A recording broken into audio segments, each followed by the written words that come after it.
Bismillahirrahmanirrahim, të nderuar dëgjues dhe shikues, paqja, mirësia dhe begatia Allahun xhaleshanuhu qoftë mbi ju.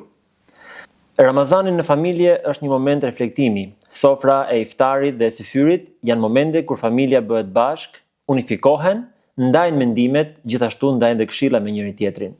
Për të folur për Ramazanin në familje, rëndësinë që ka, si duhet ta jetojmë dhe si duhet ta presim apo të përgatitemi për të, kemi të ftuar sot në podcastin Porta e Mëshirës zonjën Rudina Çinari, lektore pranë Kolegjit Universitar Bedër. Profesoresh, zysh, mirë se vini. Mirësi gjej, faleminderit për ftesën. Atëherë me njëherë do të nisim pa humbur kohë. Çfarë është Ramazani dhe si jetohet Ramazani në familje duke e zhveshur pak nga përkufizimi special që është muaji i agjërimit apo le të themi përkufizimin tradicional që ai ka? Juve pak e cekët në pyetje. Në fakt, kur mendohet për Ramazanin, gjëja e parë që na vjen në mend shumë prej besimtarëve është pikërisht që është një muaj ku neve duhet të ndryshojmë pak orarin e të ngrënit ose ndryshe njihet edhe si të largohesh nga të ngrënit dhe të pirit. Por në fakt ta reduktosh vetëm në largim nga të ngrënit dhe të pirit është shumë pak për Ramazanin, sepse mendoj që Ramazani është një rikthim në identitet, në vetveten tonë, në natyrshmërinë tonë. Pra neve është një muaj ku neve fokusohemi që të rivëm prioritetet në jetën tonë. Dhe një prioritet gjatë Ramazanit është rregullimi i marrëdhënies me Zotin dhe njëkohësisht rregullimi i marrëdhënieve me njerëzit. Dhe familja patjetër që është kryesorja. Në fakt, është shumë e rëndësishme që Ramazanin ne ta ndjejmë apo ta përjetojmë atë. Si mundet që shtëpitë tona ne t'i shndrojmë dhe të bëjmë njësh me atmosferën e Ramazanit? Pra, mjafton vetëm një sofër iftari? Pyetja është shumë interesante sepse çdo familje dhe ndoshta edhe popull të ndryshëm e mirëpresin ndryshe. Për shembull, në kulturën tonë shpesh është që gratë paktën unësizojnë shtëpinë, një nga gjërat e para është që fokusohemi që të pastrojmë shtëpinë, që çdo gjë të jetë në rregull.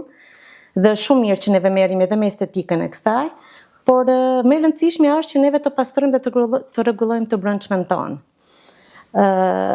Patjetër që duhet të ndihet në shtëpi që ky muaj është një muaj i veçantë që Zoti e ka përzgjedhur për neve, dhe çdo familje ndoshta ka ato rutinat e veta, por thjesht që ky muaj është ndoshta muaji që është më i mirë organizuar se çdo muaj tjetër, që ti e di shumë mirë kohën kur do të çohesh për syfyr, kohën kur do të çohesh për iftar, kur do shkosh për namazin e teravive. Pra çdo gjë ka orarin e vet dhe planin e vet. Dhe me gjithë angazhimet e ditës që ato vazhdojnë të jenë po të njëjta, fëmijët shkojnë në shkollë, prindrit shkojnë në punë, çdo kush ka detyrat dhe angazhimet e veta, neve i japim prioritet edhe adhurimeve. Dhe të pasurit një kënd të adhurimeve ndoshta për familjen, një orar të caktuar ku lexohet Kurani, ndoshta para iftarit, një kohë të caktuar ku neve mësojmë një dua, këto janë dekorime dhe zbukurime të vogla që neve duhet ta mbushim Ramazanin. Atëherë, për fëmijën prindi gjithmonë është një lloj mësuesi, gjithmonë e edukon atë. Si duhet të jetë prindi në Ramazan? Pra, sjellja e tij, morali i tij, qëndrimi që ka me fëmijët, domethënë, pra si duhet të jetë ai elementi ndryshe që ta veçojë realisht Ramazanin nga muajt e tjerë? E cekëm pak edhe në fillim që shpesh mendojmë që Ramazani është largimit nga ushqimi. Edhe ndonjëherë fatkeqësisht konceptohet që është si një grevurie, pra që neve na merr shumë uria dhe pastaj shfaqim ndonjëherë shenja nervozizmi, por në fakt nuk është ky qëllimi, Kjo është mjeti me anë të largimit nga këtyre gjërave fizike ne arrim tek shpirtërorja. Dhe këtë pasqyrim neve duhet ja përcjellim fëmijëve. Pra fëmijët duhet shikojnë prindër që kujdesen për ta, që ulen dhe falin namazin bashkë me ta, që ngrinë duar drejt qiellit, edhe afër tyre kanë edhe fëmijët, pra ata me të vërtetë që imitojnë, po duhet shikojnë që ky muaj me të vërtetë ka një transformim, jo vetëm nga ana e orareve, por edhe nga ana shpirtërore, duhet ta shikojnë tek prindit të transformim ose këtë afrimitet me Zotin, edhe në të njëjtën kohë edhe këtë afrimitet me familjen dhe me fëmijët. Pra, është jashtëzakonisht e rëndësishme ndoshta shembulli, le të themi simbolin familje që ata imitojnë çfarë shohin tek prindrit. Edhe profeti alayhis salatu selam thotë që edukojeni fëmijët pra 20 vite përpara se të lindin. Dhe kjo është ndoshta edhe sfida kryesore. Pra, a mjafton që ne të jemi të tillë vetëm në Ramazan apo duhet të marrim hapa më të hershëm?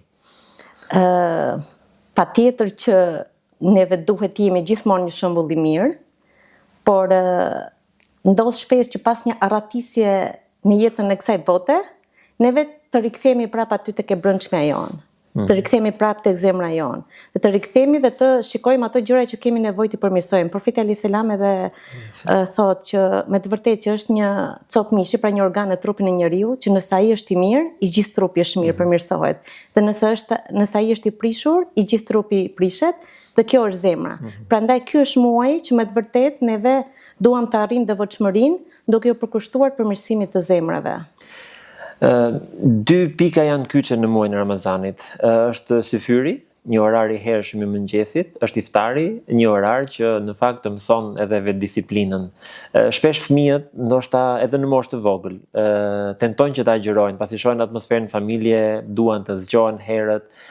Si është ai raporti, sidomos për ju si nën, pra i momenti që ta zgjosh fëmijën në 3 mëngjesit, në 4 mëngjesit, apo t'i japësh kurajë që edhe pak se kaloj edhe një ditë, domethënë, pra si mundet që iftarin dhe syfyrin ne t'i kthejmë në një mjet edukimi dhe një lidhje të fortë edhe të fëmijëve, por edhe tonën me Zotin. Në fakt unë i përkas atij brezi që e ka arritur Ramazanin në këtë periudhën afërdimit, por themi kur ishin fëmijë, dhe tashmë unë nuk jam në rolin e fëmijës, por jam në rolin e prindit. Patjetër përgjegjësia është dyfish më e madhe, sepse ti nuk mendon më vetëm për veten tënde, nëse dikur paktën në familjen time fëmijët agjëronin vetëm me disa orë, tashmë janë rritur mjaftueshëm për të agjëruar, kanë arritur moshën, kanë të gjitha parametrat e të themi që të mund të agjërojnë dhe patjetër të thuash që nuk vështirësohen, nuk do të ishte vërtet, sepse vështirësohen, sidomos nëse neve jemi mësuar me ushqimin gjatë gjithë kohës. Por është e rëndësishme që ata e shikojnë këtë muaj, e presin me shumë dashuri, edhe për shkak të iftareve të shumta të organizuara, me familjarët, me shoqërinë, duke qenë se edhe rrethin e shoqërisë kanë po ashtu besimtar, kështu që si prind, ora e syfyrit me të vërtetë që mund të jetë e vështirë për t'i zgjuar, por ama është diçka që nuk e bëjmë në muaj normal, edhe për ata është një ndjesi shumë e veçantë, që ne veçohemi natën, kur të gjithë të tjerët janë në gjumë, edhe mblidhemi për të thënë një lutje dhe ndoshta për të ngrënë diçka të vogël sa për të bërë syfyrin. Pra, një traditë e tillë është me të vërtetë, le të themi, është një investim për të ardhmen. Pasi profeti alayhis salam thotë që në moshën 7 vjeçare merrni fëmijët pranë vetes. Pra, është kryesisht për namazin, por bëhet fjalë për, le të themi, edukimin me adhurim. Pastaj në moshën 10 vjeçare të rihiqoni vëmendjen, domethënë. Në fakt prindërit janë gjithmonë në një dilemë që se gjynas është i vogël të flejë, por që në fakt është një investim që atij do i duhet gjithë jetën, atij apo asaj do i duhet gjithë jetën më pas, domethënë do i shoqëroj gjithë jetën. Madje ky do jetë një, le të themi, një pikë kthese në jetën e tyre. Ju cekët një element shumë të rëndësishëm, iftaret që organizohen, pra iftaret kolektive, rrethje shoqëror, si ndikon kjo, domethënë për prindrit dhe për fëmijët, pra për të ndryshuar një lloj atmosfere dhe për ta bërë ndoshta Ramazanin diçka të pëlqyeshëm, jo thjesht si një mundim që na lodh gjatë ditës me agjërimin e vet, por si ndikon kjo dhe si e presin fëmijët, pra në një moment që sonte jemi në iftar diku. Neve në shtëpinë tonë vëmë një tip kalendari dhe shënojmë edhe datat. Për shembull, këtë fundjavë do të ftojmë nonën edhe gjyshin. Këtë ditë tjetër do ftojmë një nga familjarët e tjerë. Pra, i kemi të shënuara pak a shumë, thjesht për t'i ditur. Një vetë disiplinim. Dhe ata presin me shumë padurim, nesër kush do vi, ose nesër ku do shkojmë, a kemi diçka nesër, domethënë ata e dinë që është diçka ndryshe, që nuk është ajo monotonia e gjithë vitit, që me të vërtetë ka një atmosferë tjetër dhe këtë e presin me padurim. Kjo është me të vërtetë për të vlerësuar, pra është rasti i një familje tipike ku Ramazani jetohet, ndërkohë që ne jetojmë në një shoqëri në fakt që në familje me disa individ, disa agjërojnë, disa nuk agjërojnë, madje disa që agjërojnë mund të hasin dhe vështirësi të ndryshme. Ndoshta le të themi si mund të jetë një mesazh për familjet muslimane, pra për edukimin e fëmijëve dhe çfarë do të jetë motivi jon pra për të bërë këtë edukim nëpërmjet muajit Ramazanit, nëpërmjet agjërimit. Pra, cili është motivi që na shtyn ne përpara që të edukojmë fëmijët tan, por fillimisht edukojmë veten, duke synuar të edukojmë ata. Ashtu është. Në familjen time, me të vërtetë, nuk është se kemi agjëruar gjithmonë të gjithë. Kjo ka ardhur pak më vonë, me vetëdijsimin mbi fen, mbi atë çfarë kemi zgjedhur në jetë. Por një gjë është shumë e rëndësishme që Fatkeqësisht oraret e punës që neve kemi 9 me 5, shumica janë në punë, janë të lodhur, nuk të lënë shumë hapësirë që ti mbasi vjen nga puna të kontaktosh me njerëzit e tjerë në farefis, në familje, por Ramazani është një mundësi shumë e artë dhe shumë e shkëlqyer për t'i kujtuar dhe për të rigjallëruar zemrat, dhe jo vetëm për t'i ftuar ata për të ndarë një darkë me ta, po për të shkëmbyer një buzëqeshje, për thjesht fakti që neve jemi rikujtuar dhe jemi mbledhur së bashku vetëm për hir të Zotit, sepse nuk kemi asnjë interes tjetër në këtë, me të vërtetë kjo jep një rëndësi shumë ndryshe Ramazanit.